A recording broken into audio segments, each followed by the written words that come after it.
만나고 그분의 음성을 듣고 돌아가는 귀한 시간 될 수 있기를 주님의 이름으로 축복합니다. 자, 하나님의 말씀을 보면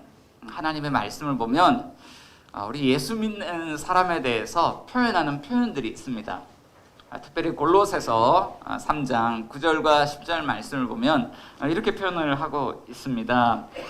너희가 옛사람과 그 행위를 벗어버리고 새 사람을 입었으니 라고 얘기를 하죠.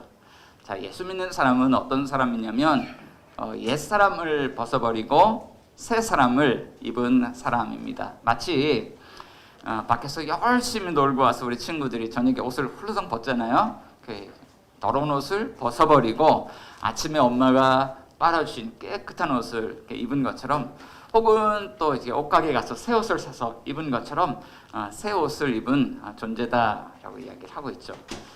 새 옷 입으면 얼마나 기분이 좋을까요? 옷은 날개다 그래서 완전히 사람이 달라 보이죠. 자, 그런데 우리가 신앙생활을 이렇게 하다 보면은 교회 생활을 오래 했다고 해서 삶이 옛사람을 벗고 새 사람을 입은 것처럼 한순간에 막 이렇게 달라지고 그러지는 않는 것 같아요. 어느 시인이 예순이 훌쩍 넘은 나이에 뒤늦은 후회를 하면서 이런 시를 썼습니다. 제가 시 한 편을 읽어드릴게요. 엄마는 그래도 되는 줄 알았습니다. 하루 종일 밭에서 죽어라 힘들게 일해도 엄마는 그래도 되는 줄 알았습니다. 찬밥 한 덩이로 대충 부뚜막에 앉아 점심을 때워도 엄마는 그래도 되는 줄 알았습니다. 한겨울 냇물에 맨손으로 빨래를 방망이질 해도 엄마는 그래도 되는 줄 알았습니다. 배부르다 생각 없다 식구들 다 먹이고 굶어도 엄마는 그래도 되는 줄 알았습니다. 손톱이 깎을 수조차 없이 닳고 문드러져도 엄마는 그래도 되는 줄 알았습니다. 아버지가 화내고 자식들이 속 썩여도 전혀 끄떡없는 엄마는 그래도 되는 줄 알았습니다. 외할머니 보고 싶다. 외할머니 보고 싶다. 그것이 그냥 넋두리인 줄만.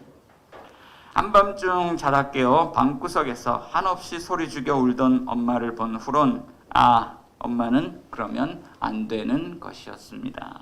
라는 시입니다. 이 시는 심순덕 시인의 엄마는 그래도 되는 줄 알았습니다. 라는 시입니다. 시인은 강원도 산골에서 9남매 중에 막내로 태어났어요. 자, 9남매니까 얼마나 배고픈 삶을 살았겠습니까?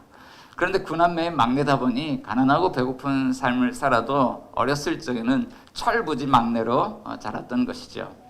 자, 그런데 예순이 훌쩍 넘고 이제 철이 들고 어머니는 먼저 세상을 떠나셨고, 그리고 나이가 들고 보니까 이제 뒤늦은 후회가 밀려오면서 이런 생각을 하게 되는 것이죠. 그래서 엄마를 생각을 하면서 엄마는 그래도 되는 줄 알았습니다. 라는 시를 쓴 것입니다. 자, 오늘 우리는 예수 믿는 사람으로서 한번 고민해 볼 것이 있습니다. 어버이 주일을 어떻게 보내고 있습니까? 저희도 이제 부모님이 멀리 계시는데요. 어버이 주일에 뭘 해드릴 수가 없어요. 그냥 꽃다발 하나 보내드리고 이제 그게 다입니다. 자, 그런데 이런 고민을 하게 되죠. 우리 어버이 주일을 어떻게 보내야 될까요? 자, 만일 우리가 예수 믿는 사람으로서 옛사람을 벗고 새 사람을 입은 그리스도인이라면 특별히는 어버이 주일에 혹은 가정에서 우리는 어떻게 삶을 살아가야 합니까? 자, 첫째로 우리 교회 신자들은 언제나 새로운 성품을 옷 입은 새 사람으로 살아가야 한다라고 말씀하고 있죠. 자, 우리 한번 따라해 볼게요. 자, 옆에 분들에게요. 당신은 새 옷을 입은 새 사람입니다. 라고 한번 이렇게 이야기해 봅시다. 자, 우리 예수 믿는 사람들은요, 새 옷을 입은 사람들입니다. 자, 사람들은 어떤 옷을 입는가에 따라서 그의 정체성이 드러나기도 해요. 얼마 전 S로 시작하는 모 방송국에서 미우새라는 프로그램을 했는데, 그 프로그램에 예비 신랑 예비 신부가 신부의 드레스를 고르는 그런 모습이 이렇게 나왔습니다. 자, 신부가 드레스를 이렇게 들고 나왔는데 신랑이 그래요. 오, 예쁘다 이렇게 이야기를 했어요. 자, 그런데 그 장면을 보고 있던 그 미우새의 엄마들이 하나같이 소스라치게 놀랐습니다. 엄청 충격을 받았어요. 그들이 충격을 받았던 이유는 이것입니다. 당연히 드레스를 고르면 하얀 드레스를 입고 나올 줄 알았는데 올 블랙의 드레스를 들고 나왔기 때문에 그렇습니다. 자, 왜 충격받았을까요? 결혼식 때 까만색 드레스를 입으면 안 되나요? 자, 이것은요, 우리 문화와 관계가 있어요. 문화 충격이죠. 자, 당연히 신부는 백색의 드레스를 입는 걸로 알고 있는데 이 다른 곳에서 입어야 될 검은색 드레스를 입고 나타나니까 엄마들이 이렇게 소스라치게 놀랐던 것이죠. 자, 이와 같이 문화 속에서 옷과 그 사람의 정체성이라는 것은 이렇게 깊은 관련이 있습니다. 자, 하나님께서는 오늘 본문을 통해서 우리 그리스도인들의 모습을 이 옷을 입은 비유를 통해서 말씀하고 있어요. 우리가 입고 있는 새로운 정체성, 우리가 입고 있는 새 옷, 새로운 정체성, 그건 무엇일까요? 자, 오늘 본문 12절 안에 들어가 보면 그 정체성에 대해서 이렇게 이야기를 해주고 있어요.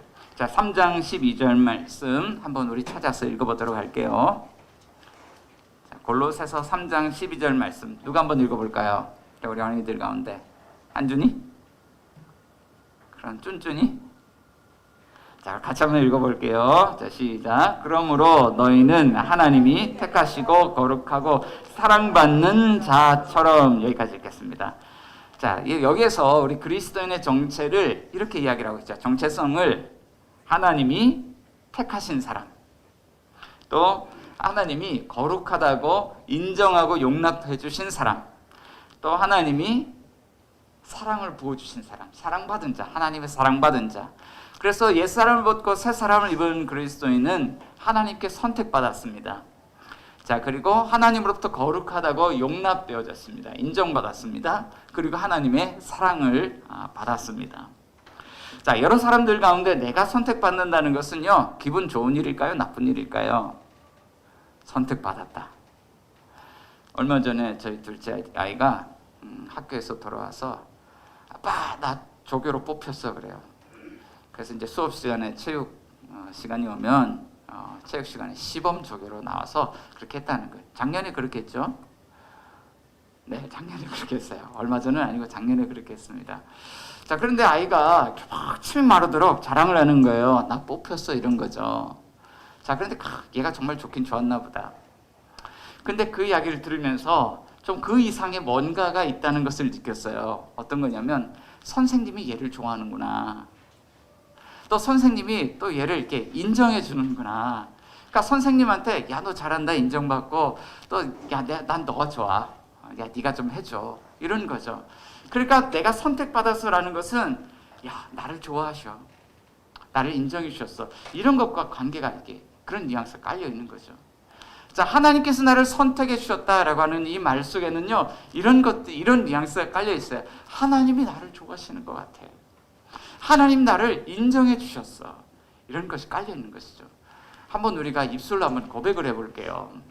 하나님이 나를 선택하셨어. 따라할게요. 하나님이 나를 선택하셨어. 아무래도 하나님은 나를 좋아하는 것 같아. 하나님이 나를 용납해 주셨어. 옛사람을 벗고 새사람을 입은 그리스도인의 정체는요, 하나님께 선택받은 사람, 하나님께 거룩하다고 용납된 사람, 하나님의 사랑을 받은 사람이라는 거예요. 자, 그런데 하나님은 어떤 분입니까? 창세기 1장 1절 가운데 보면 태초에 하나님이 천지를 창조하셨다고 말씀해요. 하나님은요, 온 우주 만물을 창조하신 전능자이시고 거룩하신 하나님이에요. 그런데 하나님이 누구를 용납해 주십니까? 누구를 사랑해 주십니까? 이 광대한 온 우주 가운데, 지금도 계속해서 퍼져나가는 이 온 우주 가운데, 우리의 존재를 어느 정도로 표현할 수 있을까요? 미세먼지 정도는 될까요? 온 우주 만물 가운데 이 미세먼지 하나보다도 작은 나를 하나님이 선택해 주셨다. 하나님 나를 용납해 주셨다. 하나님 나를 사랑해 주셨다는 것이죠. 그러니까 선생님이 얘 한준아, 얘 하연아, 얘 하나, 또 준호야, 한호야 이렇게 인정해주고 사랑해주고 선택만 해주셔도 너무너무 기쁘잖아요. 또 이렇게 4명만 하면 안 될 것 같아요. 우리 한결아, 승호야, 또 규호야 이렇게 좋아해 주시고 인정해 주시고 사랑해 주신다 그러면 얼마나 좋습니까? 그런데 전능하시고 거룩하신 하나님이 우리를 그렇게 해주셨다는 거예요. 자, 그런데 우리가 그것을 어떻게 알 수 있을까요? 정말로 이런 정체성을 가지고 있는 사람들은요, 그 사람에게서 독특하게 나타나는 그 옷의 색깔들, 성품들, 그런 삶의 라이프 스타일이 있다는 거예요. 자, 12절 말씀을 다시 한번 읽어보면 그 사람들에게서 나타나는 5가지 컬러, 색깔들, 캐릭터가 있습니다. 12절 다시 한번 읽어볼까요? 시작.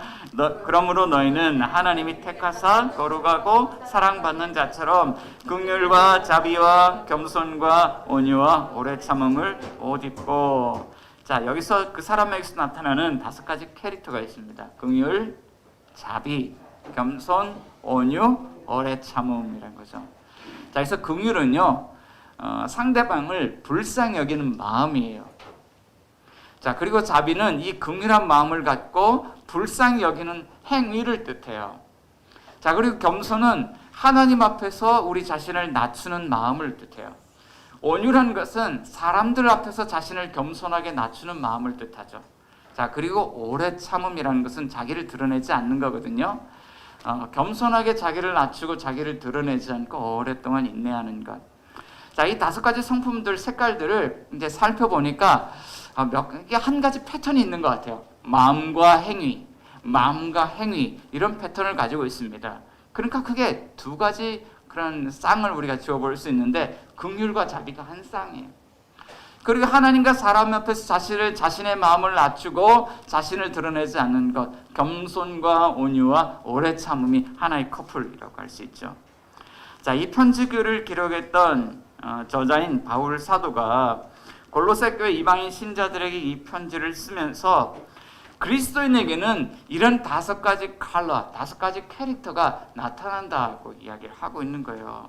자, 그분들에게 이렇게 이야기를 해요. 여러분, 정말 우리가 옛사람 벗고 새 사람을 입은 그리스도인이라면 사람들이 우리에게서 이것을 보게 될 거예요. 긍휼과 자비와 겸손과 온유와 오래 참음을 보게 될 거예요 라고 이야기를 하는 것이죠. 자, 그런데 누군가는 오늘 말씀을 들으면서 이렇게 반문할지도 모르겠어요. 목사님, 안 그렇던데요. 예수 믿는 사람들이 다 그런 줄 알았는데 요새는 왜 그런가요? 라고 질문하실 수 있습니다. 그런데요, 참 동의가 되죠. 자, 교회 안에서 또 신앙생활을 하고는 있지만 삶이 변화되지 않는 그런 분들의 어떤 부정적인 그런 모습들을 이렇게 보게 되면 많은 분들이 신앙생활에 대해서 실망을 안게 되고 장애물을 갖고 살아가게 되는 경우들이 있습니다. 자, 이런 장애물이 있는 분들에게는요, 또 이런 자리를 통해서요, 또 사과의 말씀도 좀 드리고 싶어요. 미안합니다. 우리가 정말 예수 믿고 제대로 신앙생활을 하지 못해서 미안합니다 라는 이야기도 좀 드리고 싶습니다. 자, 교회 다니는 분들 중에는 명목상의 그리스도인들, 이름뿐인 그런 그리스도인들도 많이 있어서 새 사람으로 변화된 성품이 나타나지 않는 분들도 많이 있습니다. 하지만 오늘 본문 이 말씀을 기록하고 있는 바울 사도의 상황을 감안해서 읽어본다 그러면 근데 우리가 반문하기가 참 어려워져요. 왜냐하면 바울이 오늘 골로새 교회 신자들에게 쓴 이 편지글은 로마 감옥에 갇혀 있을 때 쓴 글이기 때문이에요. 자, 바울은 평생 선교 사역가인데 복음을 위해서 자신의 그런 인생을 주님 앞에 헌신했습니다. 그런데 그 복음을 거부하지 않고 그 복음을 지키기 위해서 그 복음 메시지를 끝까지 전하기 위해서 바울은 로마 감옥에 갇혔던 것이죠. 로마 황제에게까지 복음을 전하기 위해서. 자, 그런 가운데 그는 이 5가지 성품을 옷 입고 이 글을 쓰고 있는 것입니다. 긍휼과 자비와 겸손과 온유와 오래 참음을 옷 입고 여러분 살아가세요. 삶 속에서 고난 중에도 복음을 위해서 참고 견디며 그런 성품을 입고 살아가는 바울이 본을 보이면서 이런 이야기를 해주니까 골로새 교회 이방인 신자들은요, 반문할 수 없었고 오히려 도전을 받을 수밖에 없었던 거예요. 자, 그런데 오늘 우리는 이런 질문을 할 수 있습니다. 그리스도인이라 그러면 우리 머릿속에 연상되는 여러 가지 많은 컬러들, 캐릭터들, 여러 가지 성품들을 생각해 볼 수 있는데 왜 굳이 이 5가지 성품들로 제한해서 이야기합니까? 왜 그리스도인의 그런 옷을 이야기를 하는데 왜 긍휼, 자비, 겸손, 온유, 오래 참음 이 5가지만 이야기합니까? 그럴 수 있잖아요. 하나님이 우리에게 왜 이렇게 5가지 색깔의 그리스도인의 옷을 입혀주셨다고 오늘 본문은 말씀하고 있는 걸까요? 자, 둘째, 그 안에는 우리가 속한 공동체를 새롭게 창조하시려는 하나님의 선한 계획이 있기 때문입니다. 자, 하나님은 우리가 속한 공동체를 새롭게 변화시키기를 원하세요. 따라봅시다. 하나님은 우리가 속한 공동체를 새롭게 변화시키기를 원하십니다. 네, 여러분 그런 줄 믿으십니까? 자, 여러분이 속한 공동체 어떤 공동체가 있죠? 자, 가정, 학교, 또는 방과후 교실, 또는 직장, 또는 교회, 아마 여러 친구들의 모임, 여러 가지 모임들이 있을 거예요. 하나님은 공동체를 새롭게 변화시키기를 원하는데 우리 각 사람에게 옛사람 벗고 새사람 입은 그런 새 사람의 옷을 입혀주셔서 그 사람들이 공동체 안에 들어가서 공동체가 새롭게 변화되기를 원하신다라고. 자, 그럼 우리가 새 사람의 옷을 입고 있을 때 공동체 안에서 어떤 삶을 살아갈 수 있을까요? 오늘 본문 13절에서는 이렇게 이야기를 하고 있습니다. 13절 한번 보세요. 13절 같이 한번 읽어봅시다. 시작. 누가 누구에게 불만이 있거든 서로 용납하여 피차 용서하되 주께서 너희를 용서하신 것 같이 너희도 그리하고. 자, 이런 5가지 캐릭터, 컬러의 옷을 입고 있는 사람은 뭘 할 수 있냐면 13절 보니까 서로 용납하여 피차 용서하되, 서로 용납할 수 있고 피차 용서할 수 있다라고 이야기를 하고 있죠. 자, 그러면 우리에게 언제 이런 용납과 용서가 필요할까요? 13절을 보면 누가 누구에게 불만이 있거든 라고 얘기를 해요.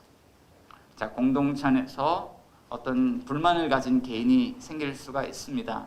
그런데 이런 불만 사항들이 불씨가 점점 커져서 공동체 안에 갈등과 분열을 일으키기도 해요. 여러분 가정에서 이렇게 작은 불만이 별것 아닌데 그냥 작은 불만이에요. 불만의 씨가 키워져서 갈등과 분열을 경험할 때가 있죠. 별것 아닌데 목소리가 막 높아져요. 학교에서도 교회에서도 별것 아닌데 목소리가 막 높아져서 서로 이렇게 분열이 일어날 때가 있습니다. 최근 한국사회 갈등해소센터에서 발표한 2021년 통계 자료를 보면 우리 국민이 느끼는 한국사회 갈등 심각하다. 89%가 그렇게 응답했습니다. 지금 분명해 보이는 우리 사회의 한 단면은 갈등과 혐오라고 말할 수 있습니다. 사람들은요, 정치가 답이다. 사람들은 교육이 답이다. 정치와 교육을 통해서 이것을 바꾸고 싶어 합니다.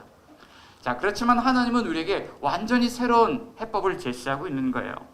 그것은 정치도 아니고 교육도 아니고 새로운 성품의 새 사람을 입은 그리스도인을 낳는 일이었던 거예요. 자, 공동체 안에서 갈등과 분열이 일어날 때 서로를 용납하고 용서할 수 있는 이런 캐릭터의 옷을 입고 있는 사람이 있다 그러면 어떤 일이 일어나게 될까요? 14절 한번 볼까요? 자, 14절 같이 읽어봅니다. 시작. 이 모든 것 위에 사랑을 내어라. 이는 온전하게 매는 띠니라. 용서와 용납할 수 있는 사람 있는 공동체는요, 사랑의 공동체로 세워질 수 있다고 이야기를 해요.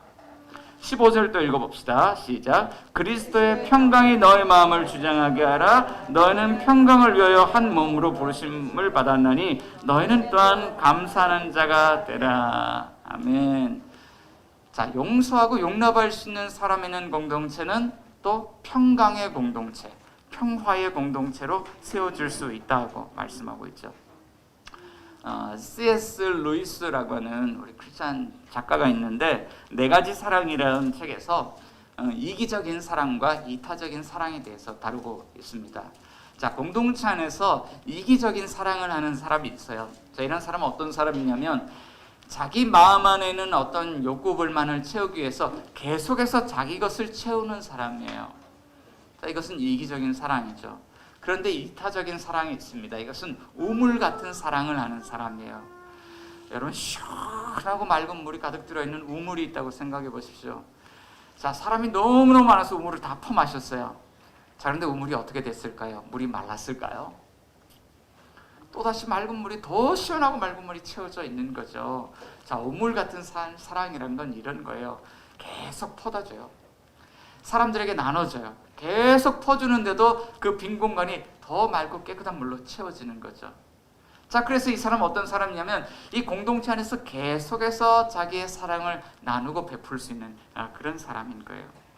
자, 그런데 갈등과 혐오가 넘치는 공동체 안에서 누가 용서할 수 있나? 라는 질문을 생각을 해보면 바로 여기에 답이 있습니다. 하나님의 사랑을 계속해서 공급받는 사람이 사랑을 나눠줄 수 있는 사람. 자, 이런 사람은 완전히 긍휼과 자비로 옷 입고 있는 사람이라고 할 수 있어요. 자, 이와 마찬가지로 누가 갈등과 혐오가 넘치는 공동체 안에서 상대방을 받아들이고 용납할 수 있을까요? 계속해서 하나님으로부터 거룩하다고 인정되고 용납된 사람이 상대방을 용납할 수 있는 거예요. 자, 하나님의 인정을 받은 사람은 더 이상 누구에게 인정받기 위해서 막 높아지려고 발버둥 치지 않아도 괜찮습니다.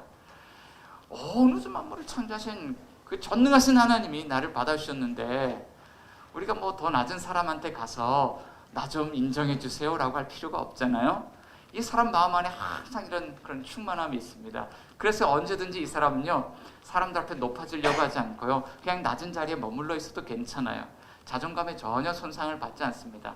그렇게 해서 인정받고 용납받는 사람은 어떤 사람이냐면 공동체 안에서 정말 가시 같은 그런 사람이 있어도 그 가시를 받아줄 수 있는 그런 삶을 살아갈 수 있는 것이죠. 자, 그런데 이런 성품을 가장 먼저 어떤 공동체에 적용해야 할까요? 놀랍게도 오늘 바울은 이 말을 17절 가운데 마치면서 18절부터 21절까지 이 말씀을 가지고 이 공동체 안에 가서 적용하라고 이야기를 해요. 어떤 공동체죠? 자, 18절 아내들아, 19절 남편들아, 20절 자녀들아, 21절 아비들아. 이 말씀을 가지고 어디 가서 적용해야 됩니까? 공동체 중에서 완전하지만 가장 기본이 되는 공동체, 가정에 가서 이 말씀을 적용하라는 거예요. 그러니까 하나님이 이 말씀을 주신 이유가 뭐냐면 가장 먼저 가정을 세우고 회복하기 위해서 이 말씀을 주셨다라는 거죠. 자, 그렇지만 오늘 우리 가정을 보면 깨어지고 분열된 가정들이 너무 많아요. 여러분 그 TV 프로그램 중에 이거 좋아하는지 모르겠지만요, 제가 좋아하는 프로그램은요, 나는 자연인이다 프로그램입니다. 개그맨 윤택씨가 산에 막 올라가죠. 올라가면 저 안에서 막 숲에서 부스럭부스럭 거리는데 갑자기 자연인이 나타나서 만나요. 제가 이 프로그램을 좋아하는 이유가 있습니다. 이 프로그램을 보면서요, 대리 만족을 느끼고 힐링되는 것을 느껴요.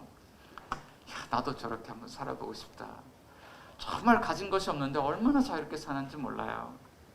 마음 내키는 대로 집도 짓고 산나물도 캐고 약초도 캐고 민물고기도 잡아먹고 운 좋은 날에는 멧돼지 고기도 얻어다 먹고 또 집안 곳곳에는 효소도 담고 스스로 김치도 담가서 먹고 나물도 덮가서 말려놓고 산에서 어떻게 살지 그랬는데 산이 주는 엄청난 그런 풍성함들이 있더라고요.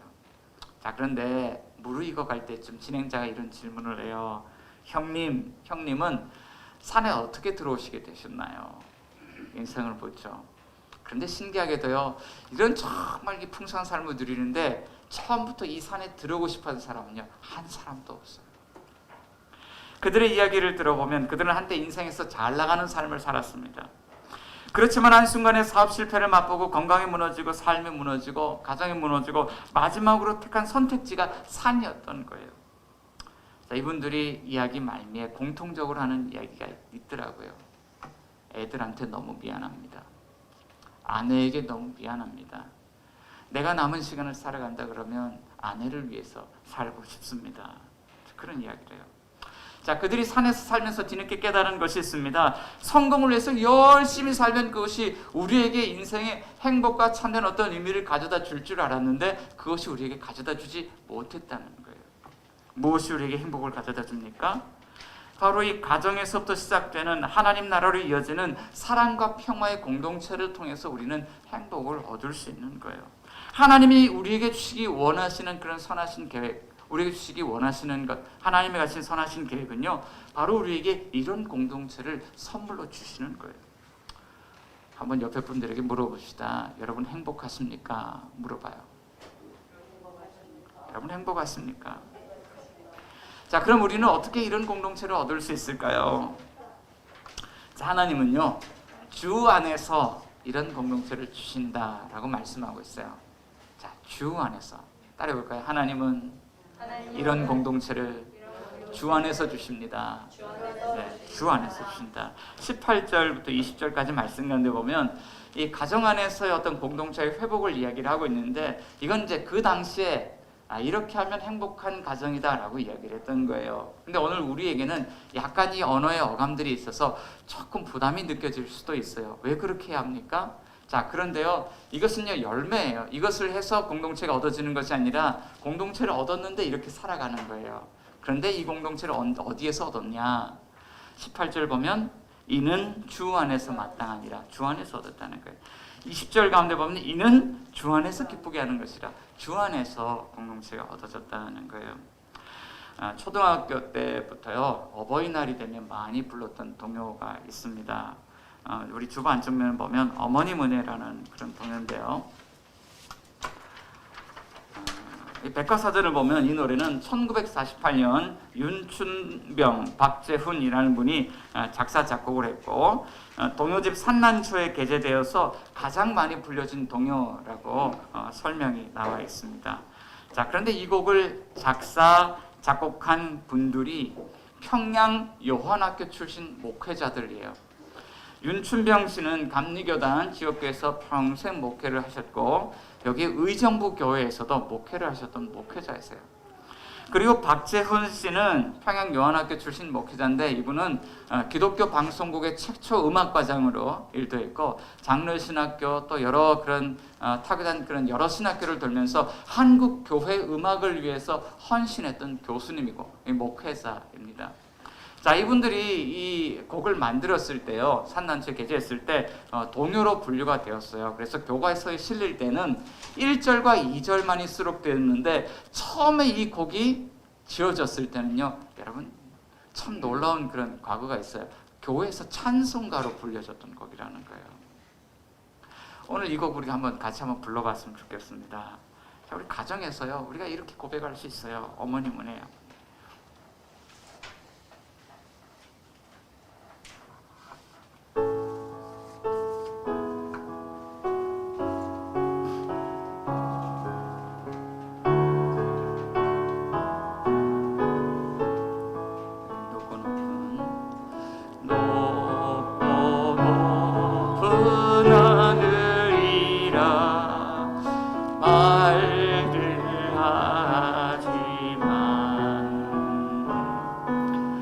나는 다른 높은 게 또 하나 있지. 낳으시고 키우시는 어머님 은혜, 푸른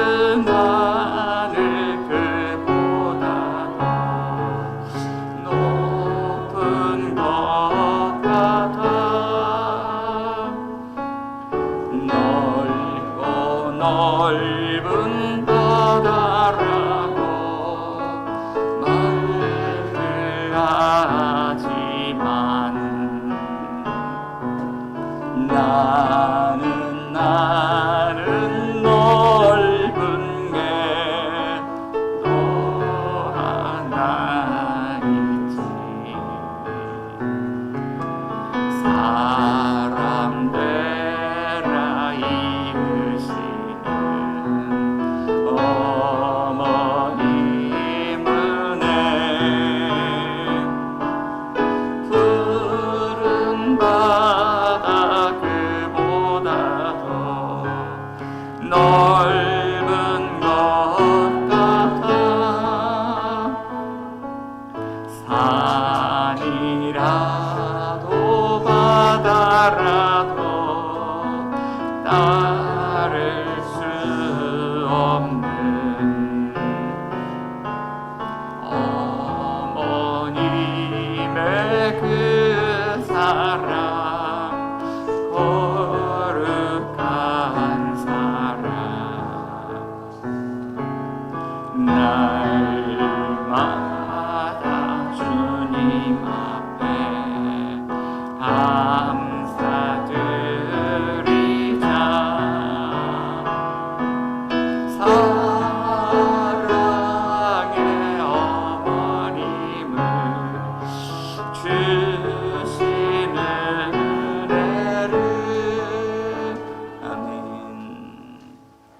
노래를 부르면서 아멘으로 끝내보겠죠. 자, 이 노래가 너무나도 아름다운 가정의 모습을 그리고 있어요. 자, 그런데 이 두 분 목사님이 가정의 아름다운 모습만을 그리려고 했던 것은 아니에요. 하나님이 우리를 얼마나 사랑하셨으면 이 가정을 통해서 우리를 이렇게 사랑해 주시고 가정을 통해서 우리가 이렇게 용납받는 것을 경험케 하시냐. 그래서 이 찬양을 통해서요 함께 나누고 고백하고 싶었던 것이죠. 여러분, 주 안에 산다는 것은 무엇입니까? 우리가 옛사람을 벗고 새 사람을 입는데 허물과 죽었던 옛사람을 벗고요, 우리가 오직 거룩하신 분은 한 분밖에 없어요. 우리가 인생 살아가면서 잘못한 게 얼마나 많습니까? 그런데 우리가 예수님 안에 있다는 것은요, 예수님으로 옷 입었기 때문에 그 안에 있는 거예요. 또 주 안에 산다는 것은 언제 주 안에 삽니까? 15절 가운데 보면 한 몸으로 부르심 받았다 그래요. 예수님이 우리 교회의 머리고 우리가 주님의 몸이에요. 자, 우리가 주님과 1대1로 만나서 우리가 구원받는 것을 경험하는 것 같지만 주님이 우리를 공동체로 몸으로 부르셨어요. 어린아이들도 있고 우리 어머니도 계시는데 우린 전부 다 한 몸이고 주님의 지체인 거죠. 머리로부터 생명의 말씀이 공급되고 우리 지체가 서로 분리된 게 아니에요. 다 마디마디마다 결합되어서 그 생명이 서로 교류하고 소통합니다. 말씀과 성령 안에서 은혜를 나누고 우리가 서로 교제하는 삶을 살죠. 그리고 우리 안에 하나님 신 그 말씀의 은혜가 가득하게 되면 이 말씀을 가지고 하나님 앞에 나가서 주님 너무 감사해요. 저 주님의 이름 높여드리고 싶어요. 시와 찬송과 신령한 노래를 부르게 되는 것이죠. 그리고 한 주간 삶을 살아가면서 가정에서요, 나의 삶의 주인은 주님이십니다를 고백하면서 주님 뜻대로 살아가는 거예요. 16절과 17절에 이게 교회 생활 같아 보이지만 우리 가정에서 이런 아름다운 삶을 살아갈 수 있다는 걸 우리에게 말씀하고 있는 거잖아요. 16절 17절 같이 한번 읽어볼까요? 시작.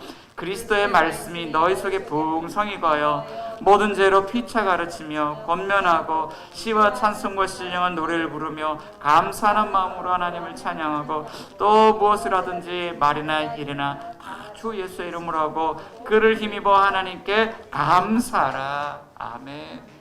하나님의 말씀을 듣는데 이 복음의 진리가 얼마나 우리 가운데 사랑을 샘솟게 하고 평화를 샘솟게 하는지, 그리고 그것을 서로 가운데 나누고 서로 결합되어서 살아가는데 우리 공동체 안에 사랑과 평화가 얼마나 넘쳐나는지, 그리고 그것이 너무나도 감사해서 하나님을 찬양하는데 우리는 기쁨의 배가 되고 감사하는 마음이 흘러넘치게 되죠. 또 우리가 가정 가운데 돌아가서 일터 가운데 돌아가서 사랑과 평화를 가지고 살아가는 것이죠. 사랑하는 여러분, 여러분은 평소에 마음속에 무엇을 담고 살아갑니까? 예수님 안에서 하나님 내가 너를 사랑한다, 내가 너를 거룩하게 용납해 주었다, 그 메시지를 매일같이 듣고 살아갑니다.